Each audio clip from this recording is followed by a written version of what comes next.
చెప్పు దీపావళి పండుగ. 14 ఏండ్లు వనవాసం పూర్తి చేసిన శ్రీరాముడు లంకకు చేరి రావణాసురుని చంపి సీతతో అయోధ్యకు తిరిగి వచ్చాడు.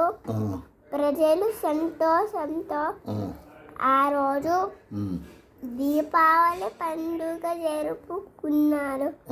ద్వాపరయుగంలో నరకాసురుడు ప్రజలను బాధలు పెడుతుంటే శ్రీకృష్ణుడు పారే సత్యభామ సహాయంతో ఆ రాక్షసుని చంపాడు. ఆ మరుసటి రోజు ప్రజలు సంతోషంతో దీపావళి పండుగ జరుపుకున్నారు.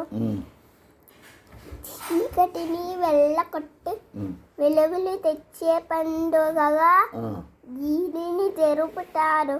దీపములు వెలిగించి అందరూ క్రొత్త బట్టలు ధరించి పిండి వంటలను తిని కాకర పువ్వొత్తులు, చిచ్చుబుడ్లు, విష్ణు చక్రాలు, భూచక్రాలు కాలుస్తూ పండుగ జరుపుకుంటారు.